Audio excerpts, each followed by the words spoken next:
Привет, друзья! Сегодня у меня, даже не знаю, сегодня это будет или нет, но, в общем, мы находимся в Голландии. Тут мы начинаем сейчас большой проект по запуску чайного клуба в Голландии. Поэтому у меня будет такая некая серия лайв-заметок. Сколько времени на заметки я не знаю, но так или иначе, в общем, мы сейчас едем тоже путешествуем по Голландии. Сегодня у нас выходной день. И мы с Олей. Вот. Оля у нас будущий управляющий суперпроекта глобального. Вот, а там, кстати, сегодня хотел сказать про праздник. Как праздник называется? Синтеркласс. Синтеркласс. Есть такой праздник. Вообще он очень интересный тем, что дети в этот день... Расскажи, ты хорошо знаешь. Я не знаю. Дети одеваются в качестве негров, мажут себе лицо черным цветом. Ага. И их запугивают, что их заберет Дед Мороз, если будет себя вести плохо. И везет в Испанию. Вот, потому что это все с историческим событием, да, было связано? Вспоминают испанских захватчиков. В общем, короче, я помню, что я где-то видел в каких-то новостях, что какие-то очередные защитники защит переживали, что этот праздник, он типа якобы российский, потому что типа, берут белые дети, закрашиваются в негров. А негров, вообще-то, и вообще, иммигрантов много сейчас в Голландии, вот, и поэтому это может кем-то восприниматься обидно. Вот. И я помню, что раньше закрашивали лицо целиком, да, а тут сейчас дети просто маркером на щеках что-то нарисовали немножко. Вот сейчас детишки там сзади, вот можно их увидеть. Вот. Завтра, собственно, праздник. Завтра, да, он будет? 5-го. Вот еще все готовятся, то есть еще только 5-го. А сегодня у нас еще только 23-й, то есть еще целых 2 недели. А он так наравне с Новым годом, да, получается, этот праздник? Да, это детский такой Новый год. Детский Новый год в начале декабря. И он чисто голландский?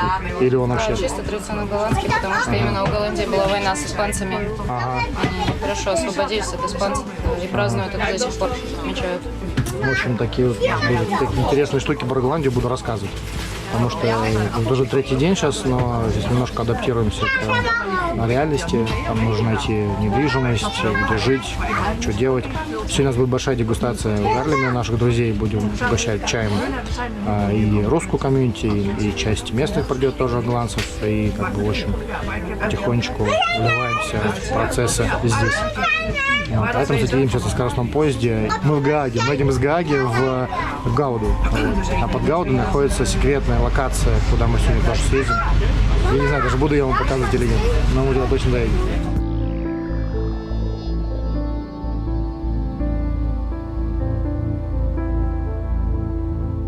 Скачут скоростные поезда Европы, но, по крайней мере, Голландии. Я не знаю, в других пока еще не ездил. Они помедленнее, чем китайские, так раза в 1,5-2. Но тоже довольно комфортные. Есть там 1-й класс, 2-й класс. Нету, правда, этого суперкласса, который я видел в Китае. Мы даже там ездили как-то раз, когда не было билетов. Но, тем не менее, тоже довольно удобная тут транспортная инфраструктура. В целом ездят на поездах дешевле, например, чем на такси, но иногда это бывает немножко дольше. Там, ясно, приехали, ждали, там, пересадка туда-сюда, там, все. Время.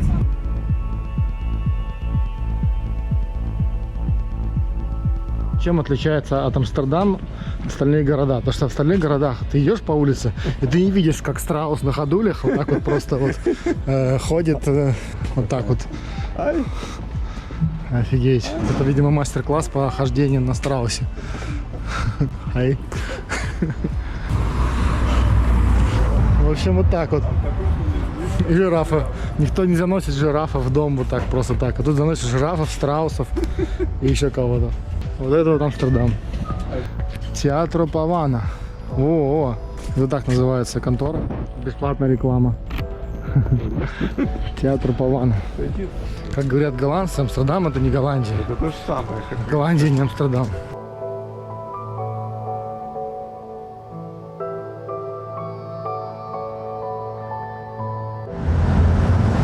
Вот, кстати, многие говорят там, что русских не любят, там что-то еще. На самом деле в Голландии самый крупный в Европе славянофильский факультет в университете в Лейдене. И вообще эту славянскую культуру очень любят. Например, сейчас по всему городу развешена информация о выставке, посвященной Андрею Тарковскому, нашему знаменитому режиссеру. Вот, проходит она, вот, собственно, в музее музей кино. Вот, и по всему Амстердаму вообще можно видеть афиши. Вот, очень много людей ее посещают, судя по всему. Может быть, даже мы успеем до 6 декабря. Так интересно, мы живем на западе Амстердама, и когда двигаешься в сторону центра, то в общем, все больше людей, больше туристов. Понимаешь, почему многие местные не очень любят, на самом деле, центр Амстердама, но Я понимаю только местных. Самому мне пока и не местные, мне это прикольно, потому что и то по-своему интересно. Но народу просто больше в несколько раз. Хотя прошли там всего километр. Самый главный челлендж в Амстердаме — это чтобы тебя не убил велосипедист.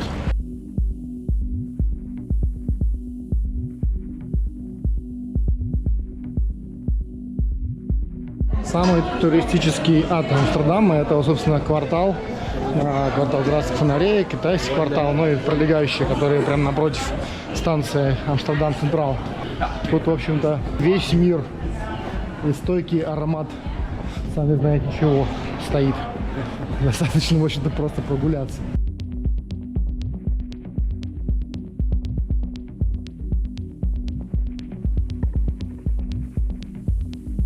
А сегодня мы на ярмарке выходного дня, типа, ну, наверное, понедельник сегодня, но тут тоже ярмарка.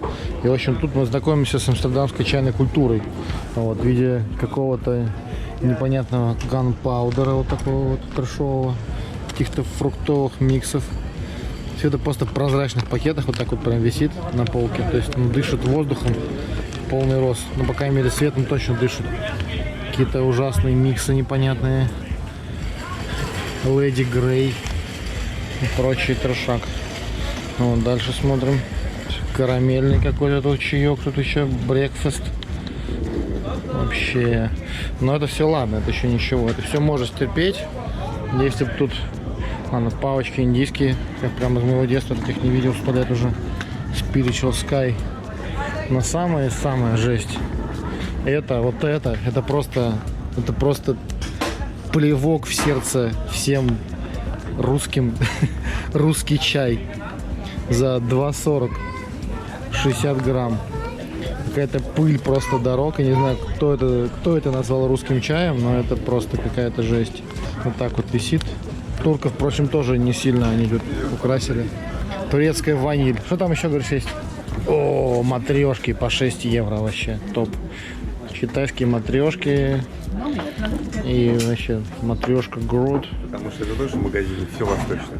Все восточное. Россия тоже у нас тут восток. В общем, вот так вот. Вот такова чайная культура в Европе. Вот. На станции Амстердам Централ, это центральный железнодорожный вокзал Амстердама, есть вот такое обалденное панно вдоль перехода. Это подземный переход, причем как в Амстердаме все правильно разделено. Велодорожка и пешая дорожка большая. И тут полностью вручную расписанный по, значит, керамической плитке вот такое вот огромнейшее панно, изображающее рыбаков. Вот, флот, там всяких разных просто кораблей, там не только рыбаки, но вот очень красиво. То есть можно так посмотреть, насколько оно гигантское на самом деле. То есть оно длится там несколько метров, десятков метров, я бы даже сказал. И все полностью вручную расписано. То есть в Голландии вообще вот эта тема фарфора, она тоже очень популярна, потому что они были одни из первых, кто вообще привез фарфор в Европу. И поэтому здесь тоже закрепилось, собственно, производство фарфора. Вот эта сине-белая роспись. То, что у нас закрепилось под видом гжеля. То, что в Диндеджене известно как кобальтовая роспись, то в Голландии известно как вот тоже такая вот синяя глазурь по белому кафелю, по белому фарфору. Вот, то есть такая вот подглазурная роспись. Очень даже красиво. Кстати, вот написано, когда это сделано, в 2011 году. Не так-то и давно. И мастер Ирма Бум. Я так понимаю, что это чуть ли не один художник все это расписывал. Очень красиво. Особо мне нравится то, что панно как бы загибается, то есть с самого низу здесь такой полукругом идет.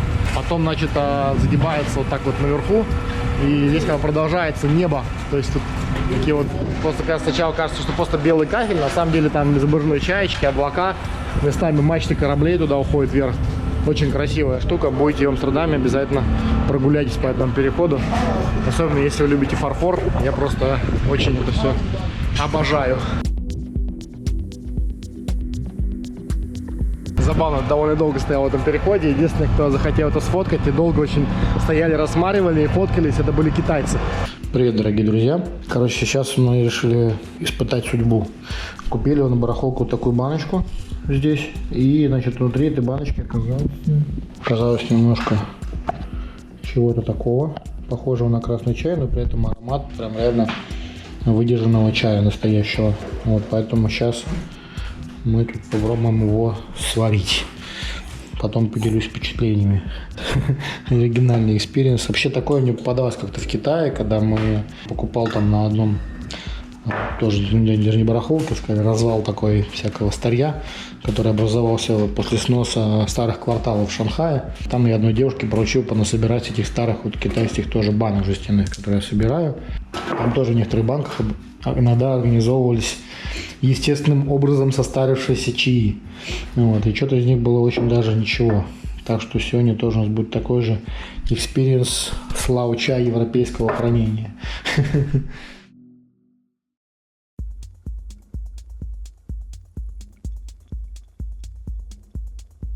Ну что, ответственный момент. Мы сварили чай и сейчас будем пробовать, что же там получилось.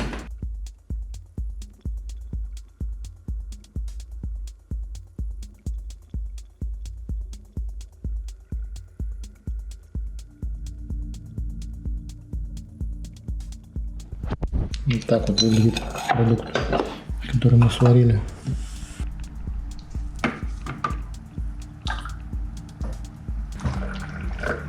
Ну что, ответственный момент. Пробуем. Как вам, Ольга? Ольга, чай. Мягковато. Аромат крутой. Аромат старого какао выдержанного. Слушай, вкус, кстати, очень даже чайный. Лауча.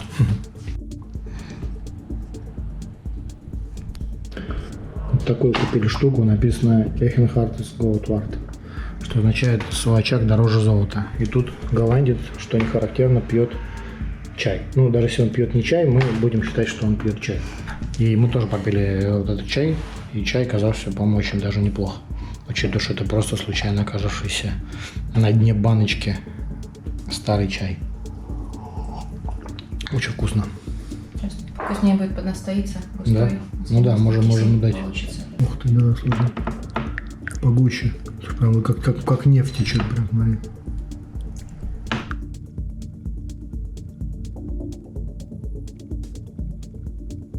Мы сейчас в чайном баре в западном Амстердаме. Решили посмотреть, как здесь все выглядит. Сейчас мы заказали Oriental Beauty, который здесь называют голубым чаем. О, действительно Dunfan Measuring, кстати.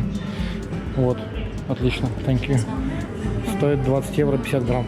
В принципе, как у нас. И второй чай, который мы заказали, это винтажный пуэр. Вот он. Стоит 12 евро 50 грамм. Тоже сейчас посмотрим, что за пуэр. Какие-то банки интересные. Изучаем, что тут происходит. Да, ну да, сделано неплохо. Ага, он вот такой в таблетках. Можно посмотреть. Точа? Точа. Похоже на точа, говорят, 7 лет. Ну, попробуем. Вот ассортимент магазина. Сейчас тут Black Friday проходит. Поэтому здесь скидки. Такие вот френч-прессики. Ситочка. Ага, для матча. Тиаванчик, да. Капсульная бутылочка. Стейнер для заваривания. Не очень, ассортимент посуды не очень большой, и такой все больше для заваривания разового. И ассортимент. Очень много здесь молочного лун, кстати, есть. Blue Tea тоже называется, очень забавное, оригинальное название. Колодец дракона, Dragonwell. Тигуанин. 50 грамм, 6 евро. Да, это, кстати, есть сырный чай. Это огонь. Соленая, кремовая, сырная. Вообще, это, надо сказать, не очень любят, когда снимают в заведениях. Поэтому, чтобы хоть что-то снять, у них заказали, значит, Dunfan Measuring, и заказали у них винтажный пуэр, который выглядит как просто чай. Попробуем, что за чай. Вот, интересно на качество. Сказали, что здесь это чуть ли не единственный чайный бар именно в этом районе Амстердама. Конечно, я думаю, есть что-то еще. Там чувак сидит на улице в этом. Отсюда плохо видно. Он там что-то пьет, какой-то чаек свой. А к нему только что подошел местный и показывал, что вот эти столики на улице, они принадлежат бару. Типа, что тут сидишь? Он пьет что-то свое? Но он пьет что-то свое явно, да. Вот кто-то к нему еще подошел, то же самое говорит. Типа, ты что, братан? Нет, просто разговаривает. Такой вот стакан нажимают, он, когда поднимаешь, он отпускает, собственно, чай, отпускает в бокал. Вот он, собственно, этот тимейкер. Интересная конструкция, но по сути это очень похоже на типот. Баймудань, кстати, тут называется белый пони. То ли они пропустили букву Е белым пивом, то ли это они пошутили над Баймуданем, но, короче, это забавно. А так вообще, без самого сорта, тут самое забавное называется такие расслабляющий чай, детокс чай, чай для иммунитета, чай для красоты. Короче, всякие такие вот wellness чаи, немножко непальского чая, личи. Подали нам чай вот в таких бокалах. Вот, то есть можно... Пахнет пуэром, как ни странно. Это пахнет дунфанмэжэнем или нет, интересно? Пахнет информацией. Но пахнет дунфанмэжэнем. Аромат есть. Но, видимо, что, может, не такой крепкий. О, спасибо. И вот такие сладости. Я сказал девушке по-русски спасибо аж от удивления. В общем, наш вердикт. Чай ничего. Ну так, именно что ничего, то есть без восторга, но заварен очень слабо. Интересная тема, то что подача в бокалах, вот, аромат довольно хорошо раскрывается в бокале стекла, но чай, конечно, так был, скажем так, слабо заварен, поэтому мы покинули заведение чуть раньше. Но сам факт наличия таких барчиков, он приятен. То есть люди пьют чай, заказывают, хотя там у них все-таки все равно есть кофе, сладости. Кстати, стоило все это счастье 80,5 евро, то есть получается где-то 600 рублей, ну, то есть примерно 300 рублей за такой бокал чая слабо заваренного. Вот, ну, плюс-минус, так же, как это и стоит везде, если брать чай с собой, но только вот в заведении непосредственно. Вот так вот. Движемся по вечернему Амстердаму. Гуляем тут вечером по Амстеру. Сейчас скоро уже праздник Sinterklaas Fest, вот, фестиваль. Расскажи, а почему они лица зеленые и синие? То есть вообще изначально должны были быть черные же, да? Лица у них черные, потому что называются они черные питы, Zwarte Pieten. Ага. В данном случае лица у них цветные, потому что это политкорректный плакат. Да-да-да. То есть раньше они красили лица в черный цвет. И я помню, что реально была какая-то новость это в интернетах, что, значит, вы тут типа как бы не уважаете чернокожих иммигрантов и новых жителей замечательной страны Голландии, поэтому они перекрасятся в зеленый цвет. Я думаю, что следующим возмутятся инопланетяне. Зеленый цвет придется тоже убрать. Я думаю, какие-нибудь жители планеты Венера тоже будут недовольны, что они под них косят и таким образом как-то их харасят. Или там что там еще можно делать неполиткорректно. Что написано? Сварена женщина. Сваренная женщина? Ну да, тут варят только женщины. А, то есть я думаю, здесь варят женщин. А, то есть это феминистское кафе или нет? Феминистская пивоварня, потому что здесь А, вот смотрите, пивоварня, где варят только женщины. Вот так вот. Это действительно там только девушки. Вообще у нас сегодня праздник. Праздник у нас потому, что мы активно развиваем наш суперпродукт здесь. И сегодня у нас произошел не один небольшой секретный этап, который означает, что скоро начнутся какие-то еще более веселые действия. Вообще это довольно забавное видео, потому что я снимаю его много дней, и каждый день я вижу какую-нибудь интересную штуку, и да, о ней что-то рассказываю. Поэтому тоже есть некий для меня новый экспириенс, поэтому вы там оставьте комменты вообще, насколько прикольные вот такие видосы, которые ты снимаешь в течение недели, просто замечая какие-то странные штуки где-то там.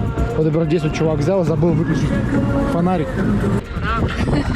Кстати, очень много движений против 5G в Евросоюзе. Я уже очень много раз видел такие вот стикеры. То есть многих вызывает опасения, это новая технология связи. Даже у этого пса, видите, на нем висят трекеры 5G. Да, прекрасно. Стопудово это опасность. Берегитесь псов. Кстати, один из самых популярных бизнесов в Голландии это... Как вы думаете, что? Нет, это не кофешопы, это парикмахерские. То есть реально их очень много. Причем их много не только в Амстердаме, но и в маленьких городах. И самое интересное, то есть ты можешь идти реально по одной улице, их будет подряд там несколько штук. И таких улиц много, то есть это не, там, не одна, не две, не три. И самое интересное, что там всегда люди. То есть там не так, что ты идешь, там, то есть это реально очень популярно. И более того, как нам говорят друзья местные, то что очень часто там расписано, то есть ты хочешь пойти постричься. Если есть какой-то хороший парикмахер, ты можешь там на неделю вперед надо записываться, или даже может быть позже. Вот так вот. Стоит обратить внимание, что это не является рекламой парикмахерства. Животных, как правило, ужасно. Да? То есть ты здесь пробовал уже экспириенс? А почему все они популярны, интересно, если это... если... Здесь не принято заниматься работкой на дому. Ага. Вот так вот. Страна официальная, все-таки Запад. Здесь все работают в белую. И особенно зарегулируется рынок труда, по-моему, да? То есть здесь этих гастарбайтеров практически нету. Я даже смотрел по карте. Если, например, какой-нибудь Греции, там чуть ли не половина экономики черная, то здесь это по сравнению с, ну, как Норвегия, Дания, Голландия, очень в этом плане страны, скажем так, чистый рынок труда. Гастарбайтеры здесь есть, очень хорошо устроены финансово. Ага. Но не, ну они, так понимаю, все равно имеют какое-то официальное прикрытие. Я имею в виду, что здесь никаких зарплат в конвертах, как всякой серой фигни, в принципе, они отсутствуют как явление, по-моему. Вот так вот идешь, короче, снимаешь видео через переход, не посмотрел на свет. Вот, перед нами стояла машина полиции, которая переезжала через дорогу, но типа загорелся красный. И мы остановились. И они тоже остановились. И что-то там, значит, водитель полицейский, значит, махнул немножко рукой. Я подумал такой, думаю, ну, наверное, нас пропускает, ладно, там проходите. Вот, значит, переходим. Вот, я такой думаю, ладно, ничего. В общем, доходит. В общем, впилили нам штраф. Вот такая вот беда. 90 евро, между прочим, за переход в неположенном месте. Вот так вот. Короче, не переходите. В Европе вообще не нарушайте ничего. Вот тут все строго, жестоко, вообще опасно. Такие суровые, такие все с наручниками, с пистолетами, вообще все как надо. Сегодня у меня предпоследний день в этой поездке в Голландию, и мы решили съездить в город Лейден, просто проветриться немного. Вообще планирую изначально в город Урк, где проходит зимний фестиваль. Это такой рыбацкий город на севере Голландии. В этом году там отменили этот фестиваль, потому что какие-то рыбаки там потерялись где-то в море, и, в общем, у них траур по этому поводу. Вот поэтому изменился маршрут. Вот так вот выглядит, кстати, центральная станция Амстердама. Это вот нижний этаж. Наверху, собственно, уже поезда. Вон видно вот дорога. Это туннель, про который я уже рассказывал, где, собственно, красиво очень керамика. А это, кстати, паром, бесплатный паром на ту сторону. Здесь через реку Амстел. Здесь довольно активное судоходство. И бесплатный паром, вот оттуда как велосипеды выезжают из парома. Он постоянно работает беспрерывно, такой нагрузки туда-обратно. На машине туда нельзя, то есть только велосипед, либо пешком. Автомобилю нужно объезжать очень далеко, там через мост, вон там. А там, кстати, вот новые здания, которые... Там живет наша подруга, она называется по-английски «Ждок» написано, как по-голландски. «Ждок», наверное, или как-то так. Вот, и оттуда очень крутой вид вот на реку Амстел. Особенно вечером, когда корабли, постоянно баржи ходят, тут очень активное судоходство. Вот такой вот вид на Central Station. И вот, да, паромчики. Их тут целых один. Но с другой стороны, вот два. То есть они довольно очень активно ходят. И, что важно, бесплатно.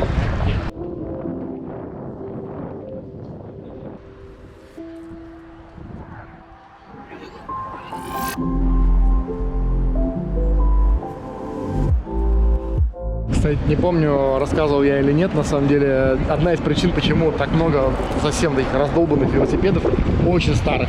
Вот. Это не то, что там типа, голландцы не могут себе позволить, там, или даже от какой-то жадности или экономии.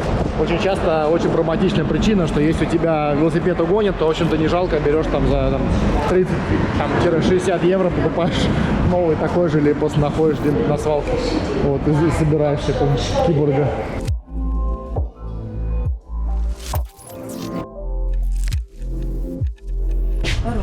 Чем отличается первый класс от второго класса? Вот первый класс и вот второй класс. А нет, это тоже первый класс. А нет, второй. Ехал вагон вот такой вот, который, как называется, тихий вагон. Что-то написано Silence. А у меня на майке написано Make Some Noise. Вот. Мы же что-то разговаривали, мы заметили, что это тихий вагон. Местный житель так очень вежливо просил, знаете, это тихий вагон, такого ничего себе. Так что для любителей медитативных практик все есть.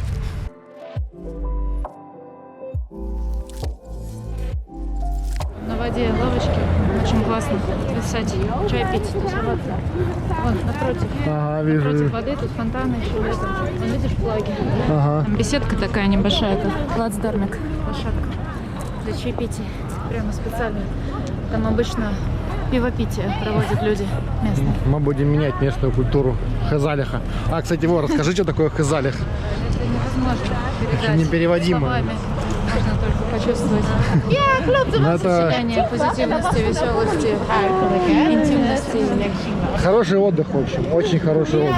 Да? Приехали в Лейден. Первое, что увидели, забастовку экоактивистов по поводу глобального потепления.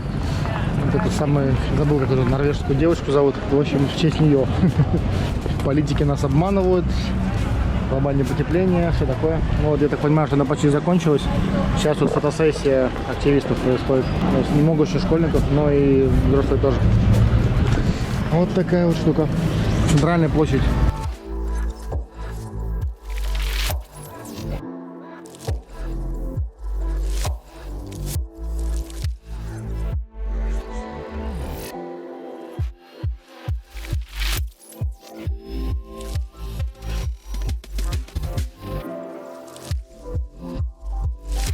Вот это вот, которая зеленая, Да, за мельницей. Действительно, город предоставляет такой проект для художников, чтобы сохранять пространство, чтобы поддерживать мастерскую в оригинальном виде, предлагает художникам работать Именно в подобных музеях, домах, то есть поддерживать живую обстановку.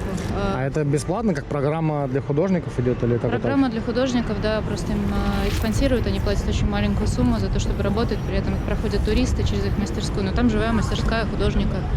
Класс. И вообще распространено такое, поддерживают старые дома-музеи в рабочем живом состоянии.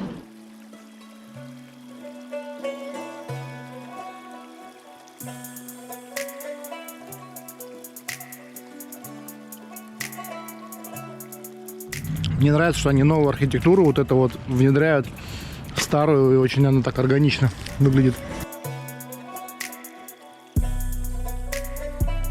Я впервые, по-моему, только что увидел джип в Голландии. Ух ты, смотри, по-русски. Когда умирают кони, дышит. Когда умирают Хлебников. Да. Кто-то русский живет, что ли, в этом доме? Любимый поэт русскоязычный. А это было, кстати, ты помнишь эту началась надпись? любовь вот с этой стены. Слушай, а откуда она здесь? Это просто... Здесь тоже это социальный проект. Здесь на домах по всему городу стихи на разных языках мира. Ого, класс. Можно познакомиться, здесь очень много русскоязычных.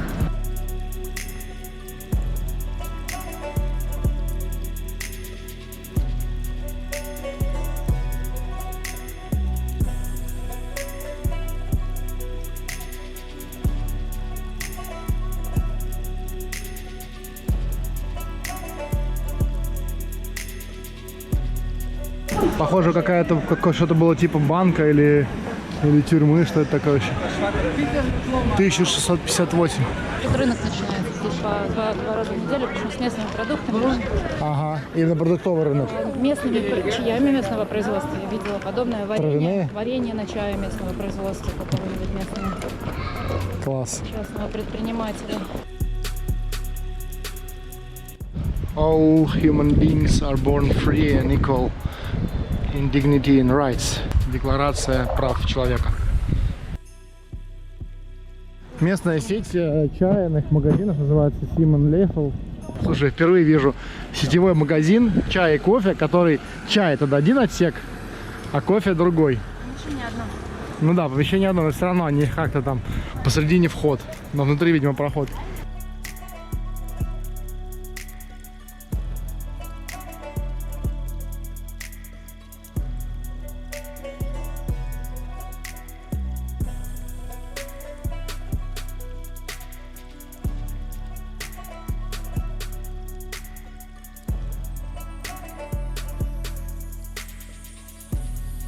Я люблю чай.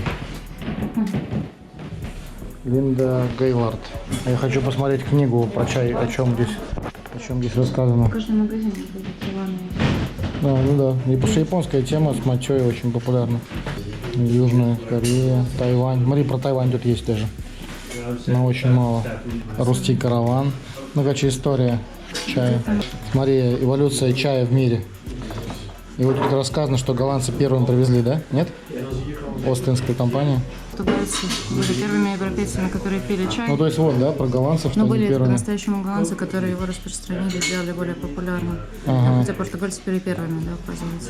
Ну вот, португальцы Они стали- первые были, да? голландцы стали самыми крупными первыми импортерами чая и общение и торговля с другими европейскими странами по теме чая. Ага. Благодаря высоким ценам на чай все-таки это продолжал в течение всего периода быть напиток для богатых. Ну да, естественно, и увезти его туда. Вот тут про все способы заваривания: гайвань, кружка, бутылка, чайники. Смотри, вкусы и ароматы. То есть умами, биттер, вкусы чая. Интересно то, что она про всю культуру чайную тоже, и про луны, и про все вообще. Про ботанику чая. Интересно, что в данном случае русская чайная традиция 25 евро. Мы купим в нашу библиотеку. Такая вот книжечка. И еще одна книжечка про чай. Это про чай, про сорта. Еще одна книга про чай.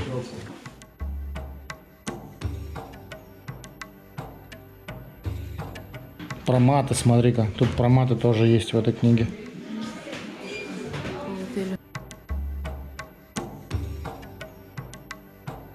Японские эти чайники, тут типа тацубины. Это по всему миру.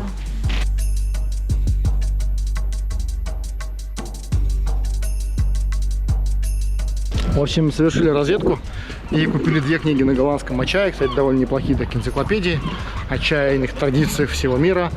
Вот, будет интересно. Вот, учитывая, что мы сейчас тоже пишем книгу о чайной культуре, то интересно, как бы, другие книги с точки зрения контента даже, ну, да, больше, наверное, сказать, с точки зрения дизайна и подачи информации. Вот, так как сейчас будем тут делать, обучать будущих сотрудников нашего проекта, голландцев, то нам нужно больше экспириенса. 1825 года. Мостик довольно молодой по местным меркам, да. Магазин азиатских продуктов.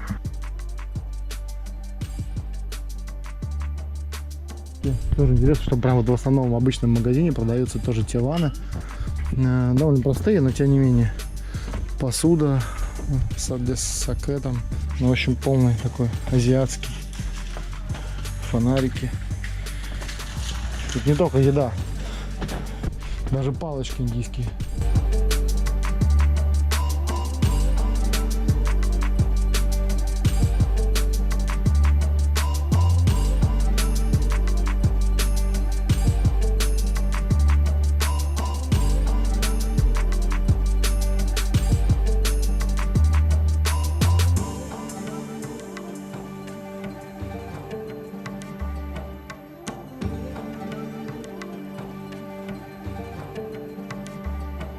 Нельзя кричать, дуть. Кто-то бычок причем потушил. Собак и алкоголь распивать. Да? Правильно понял?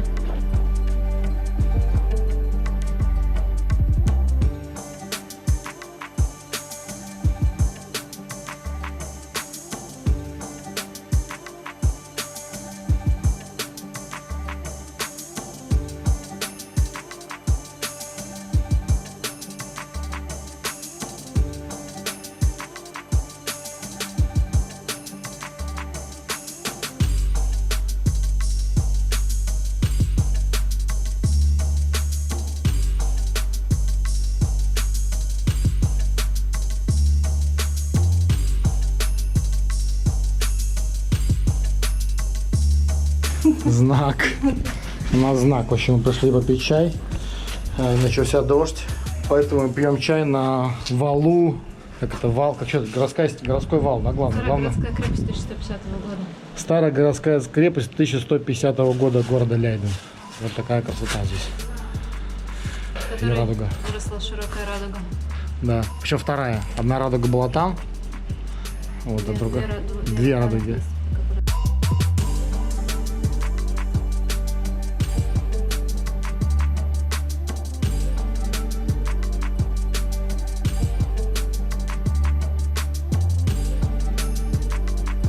Кстати, скамейка здесь в форме тюбика краски выжатой, потому что в Лейдене очень много художников.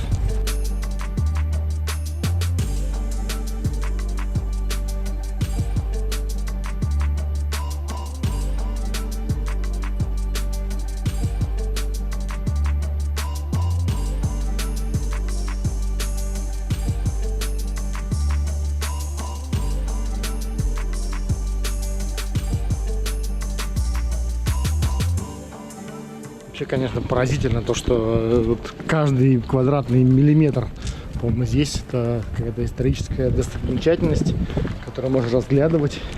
Или просто что-то красивое, редкое, старое.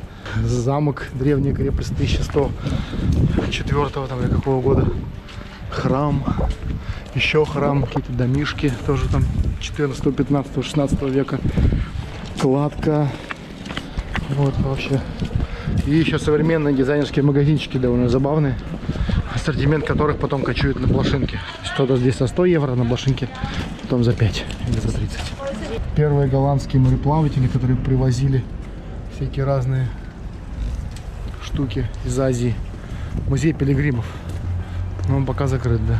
Конечно, контраст между любым городом, кроме Амстердама, и маленьким каким-то голландским городочком, да или даже средним, просто огромный. Почти нет туристов. Ну и те, которые есть, как правило, может даже местные какие-то туристы. Как-то все очень спокойно, тихо и не шумно. Вот. Но и тоже на самом деле в плане достопримечательностей ничуть не меньше, чем в Амстердаме в том же.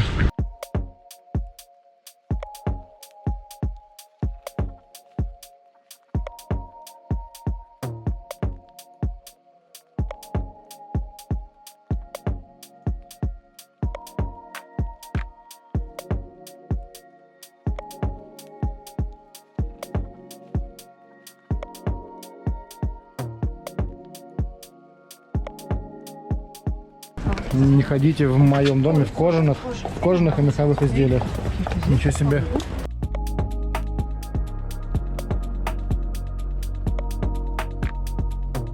Ох ты, боже, какой красивый канал. Прям домики, прям на воде. Островок, на островке есть кафешка, чайная кафешка такая. Ага. А остров этот находится вместе с аркой, одной из центральных арок города. Он был куплен когда-то за 1 гульден, перекуплен в частную собственность, превратился в кафе. Целый островок с аркой, и при нем внутри в старой крепости арочное крепостное здание. Это на канале прям стоит. Прям на воде, да.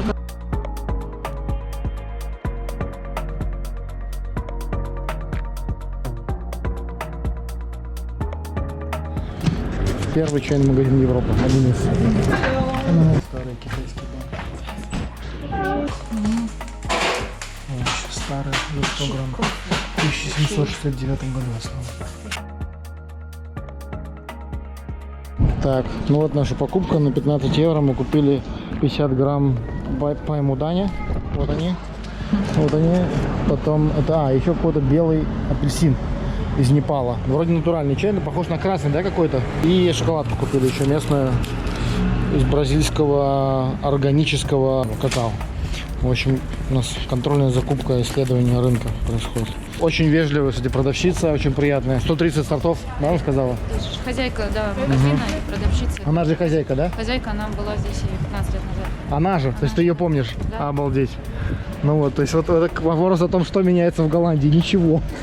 С 1700, там написано было на упаковке, какого-то года магазин. 130 наименований чая, из них, я так понимаю, ароматики, наверное, процентов 80. 180, да, она сказала? Я сказала, у меня минимум сейчас на данный момент 180. Наш будущий клиент. Почему бы нет, кстати, еще, я думаю, если ей провести хороший чай и показать, в чем разница между ее лунзином и нашим лунзином, я думаю, она будет немножечко прожима. Мне нравится стикер. Деструктивные пингвины.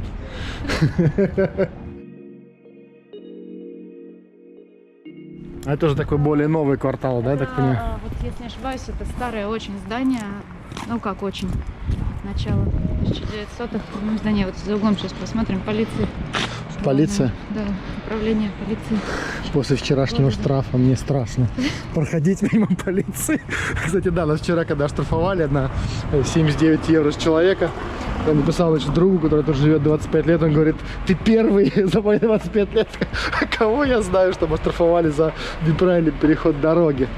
В общем, да, потом, когда я получу этот штраф, я его повешу где-нибудь на стенку, в рамочку. Это будет как символ счастья и удачи, потому что никто не получал такого до нас.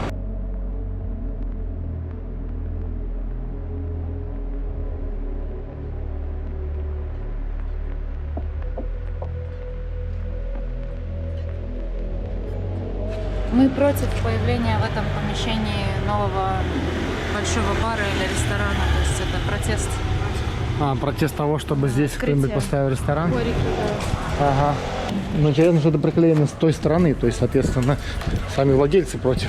О, смотри-ка, йога спешилс, это магазин для йоги. Вот, слушай, впервые вижу манекен Массажные коврики. манекен для йога магазинов.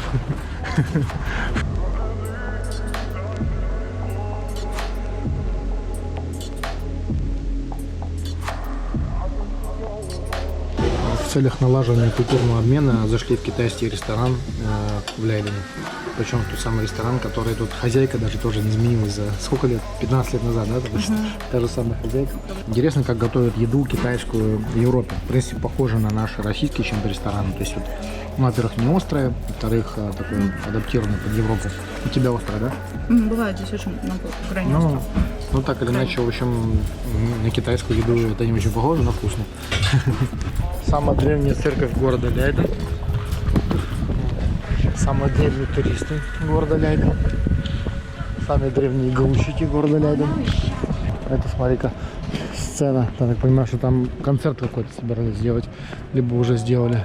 Забавно познакомились, кстати, сейчас с владелицей ресторана китайского. Подружились даже уже. Добавил ее в WeChat. Будем сотрудничать, наверное. Приятно. Русские в Голландии делают китайский чайный движ. Куда-нибудь посмотри, можно увидеть дверь закрытую, которая проводится вечера. Здесь традиция держать дома, в частных жилых домах с большими витринками рестораны, предлагать домашнюю кухню на свой вкус. А наверху они живут, да, скорее всего? Да, наверху, сзади уже живут. Прям Живут как в не Китае. Здесь жилое помещение начинается и предлагают свои рецептуры. Мадам Мария. Вот Почему написано, он когда она нравится? работает, да? Смотря, она любит очень чашечки. Может, на чай любит? Надо будет потом ее угостить чаем.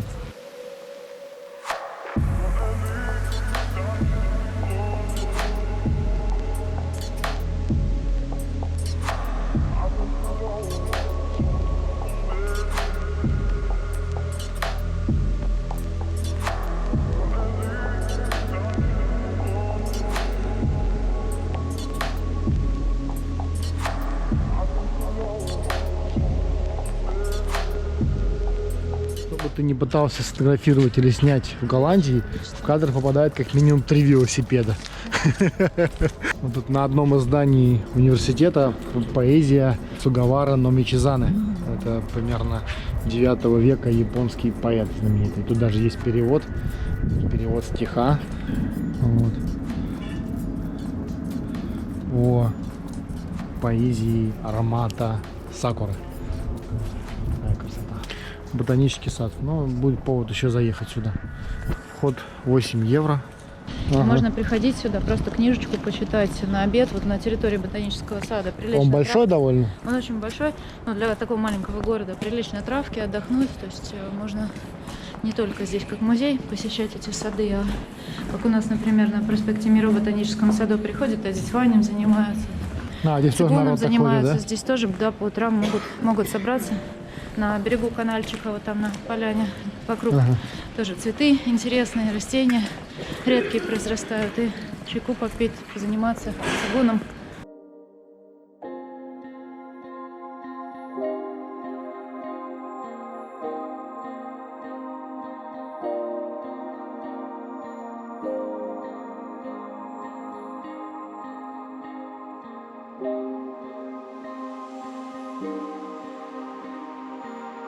Вон тоже его памятник есть в ботаническом саду. Его Это Вон Сиболд, который, ты говоришь, чего? Который первый поехал в Азию, один из первых. Франц фон Сибилд, да. А ты слышала, да, что именно он один из тех был, кто привозил чай в Японию? Слушай, да, знаю. С памятника его как раз. Сибилд. Фотография есть Сибилда из ботанического сада. Очень уважаемый Филипп человек. Франц фон Сиболд. Вплоть Да. до того, что А это некоторые- японский музей этого самого Сиболда. вплоть до того, что его бюст можно встретить в некоторых китайских домах и обиходах. Да? Ну, потому что считается, что он такой один из популяризаторов. О, кстати, смотри-ка, и ваза красивая. Ух ты, какая красота. Тоже какой-то музей, что ли? Кажется, это все часть здания музея Стресня. Смотри, какие фарфоровые Это отдельные. гуанин там из Духуа, скорее всего, вон там вот, я вижу в окошке. Вообще, это очень интересно. В Голландии постоянно видишь вот всякую азиатскую историю в окнах домов. Это причем не музей, нет, это очень красиво. Галерея. Ну, какая-то галерея, да. Может, вот тоже японская ваза. Понятно. Да, это уже Китай. Это уже Динденжэнь чистой воды. Арка. Видно арка внутри. Забавный стиль ознакомления с городом, заглядывание в окошки. Ну, это, кстати, очень интересно. Так надо понять больше о жизни местных, чем из каких-то других историй.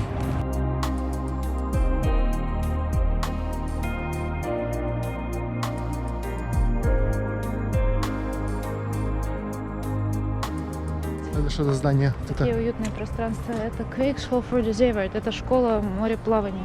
Ох ты. Они всё- А, вот у них тут, похоже, и Училище. кораблики тоже относятся какой-то как-то к училищу.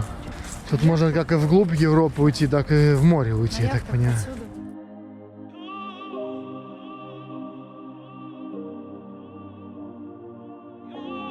Количество Тесл зашкаливает, конечно. Мы даже на такси 2 раза на Тесле ездили.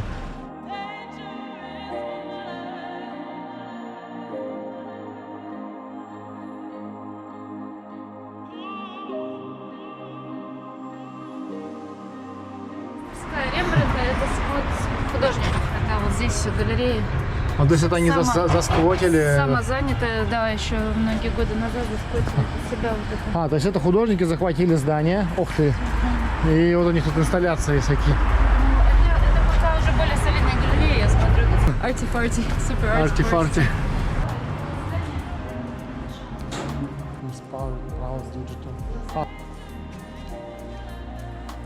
А, ну то есть они просто тут как бы по сути сами существуют. Никогда не платили за эти помещения долгие А, годы. то есть просто Пространство просто доработали. электричество как. И управа города их поддерживает в этом очень даже настоящем. Workshops.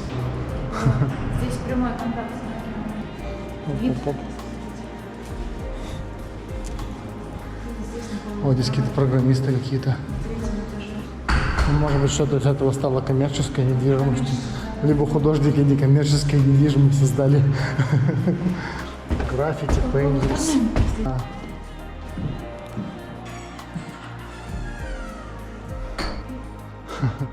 Да, вот это прям вообще арт. Чай, кофе. Отличное чайное место. О, кстати, смотри, древний китайский столик тоже у них. Это графика. У них тут есть свой фест? Фестиваль между городами проходит. Очень хорошо популяризирует искусство среди молодежи, среди учащихся студентов университетов. Кунструта, то есть арт-поход такой, арт-рута. Арт-поход?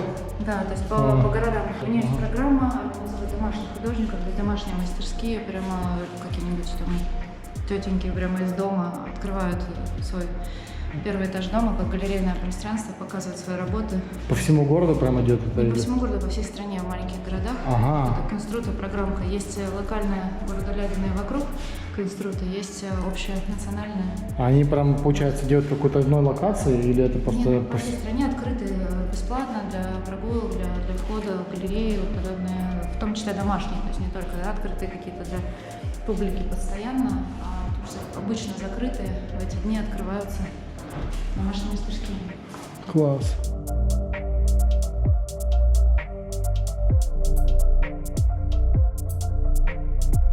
А это прям, то есть вообще отменяются во всех школах занятия? Во всех, Но в некоторых, некоторых, да, хороших. особенно тех, которые, наверное, связаны с Хороших искусством там, да? Не обязательно, нет, просто это нормально в рамках системы образования. Какие-то совершенно оригинальные движения, литературные поездки, прогулки, поездки в другие страны, ознакомление там, с культурой Древнего Рима, в Обалдеть. соседних странах, или же просто со школы без классом поездки. Или вот такое обогащение опыта в искусстве с ранних лет, с 11-12 лет, даже более ранних лет устраивают подобное. Ну, то есть это не только, От получается, школ, внутри, от это еще школы и до поездки университета. делают, да? они? Да, организовывают поездки не только школы, и скидывают родителей. Ну, на разных уровнях в системе образования. Вот это уже относится к Гайденскому университету. Чуть-чуть прямо, через 10 минут библиотека. Я так понимаю, там несколько кварталов университета вообще, да? То есть там общежитие. Я на район университетский, это вообще университетский город. То есть целые районы, много общежитий. Каждый факультет имеет несколько своих общежитий. Библиотечных зданий несколько, относящихся к университету. То есть это здесь процветает. О, Амар Хаяма там цитата. Все твои слезы не вымоют ни одного слова, не отмоют ни одного слова. Мгм. Интересно, что этим хотел сказать Амар Хайям. Hello. В магазине книжном сейчас все посвящено тоже Синтерклассу, празднику.